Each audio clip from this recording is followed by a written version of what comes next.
So why does losing $1,000 feel twice as painful as gaining $1,000? It's loss aversion, and it's one of the biggest reasons people make emotional investment decisions.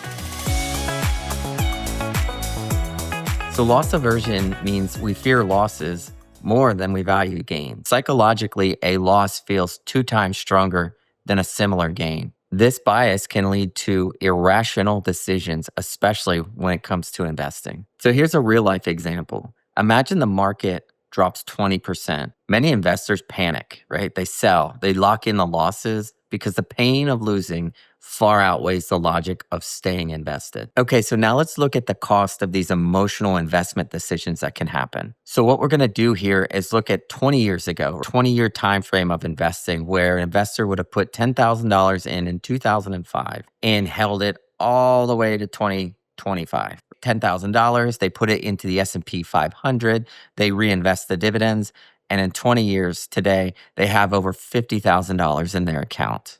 Now, let's look at the other individual that maybe had emotions get involved. They took 10,000, they put it into the S&P 500, reinvesting dividends. However, they missed the 10 best days, right? Just 10 days out of that 20-year time period. Ironically enough, those 10 best days, they occurred all around significant lows. The first being the 2008 market crisis, and the second one being the 2020 COVID lows. So all the 10 best days over that 20-year period happened in those 2 timeframes.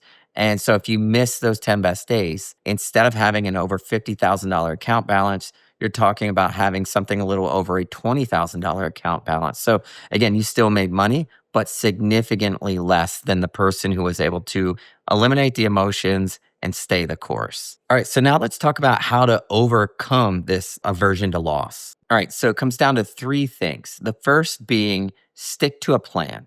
And what we mean by that is everybody invests for a reason. We don't just invest for the fun of it, right? And we see this a lot with our prospects when they're coming in. We'll ask them what their goals are, what their why is. And they'll say, oh, well, I want growth, right? And of course, we all want growth, but until we get really specific for what is the thing we're looking to accomplish, it could be a specific type of retirement. I want to retire at a certain age. I want to have X amount in income per year. Or I have this big purchase that I have planned. Or I have a legacy effect that I want to have wealth for my inheritors. We're not just throwing darts at goals that aren't really defined. So once we have those really clear defined goals, now we know the returns that we actually need to get to achieve that.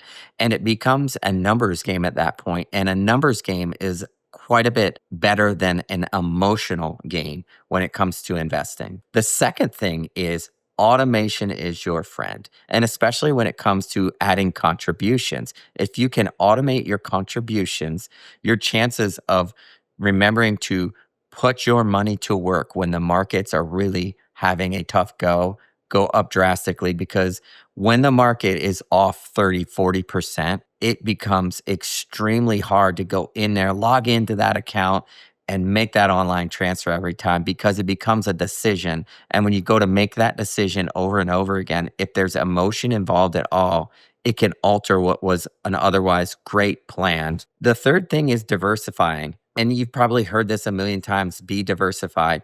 But I can say not all things recover during a market pullback and a subsequent recovery. Some companies get left behind. Some ETFs get left behind. But if you can own the market and be a part of what the market has to offer, both the good and the bad, you can ensure at least that whatever the market's doing, you're a part of it and you're participating. The worst case I can see is someone who only has a couple of stocks, the market recovers and their stocks don't, and they get left behind in a situation where they could have otherwise decided to own the market and not had that cost. So in summary, loss aversion, it is a thing, it's real, it's difficult. The solution, stick to a long-term plan, automate your investments, and diversify. These steps help remove emotion from the equation. If you want a strategy that keeps emotions out of your investing, give us a call, reach out, check out our website. We'd be happy to help you.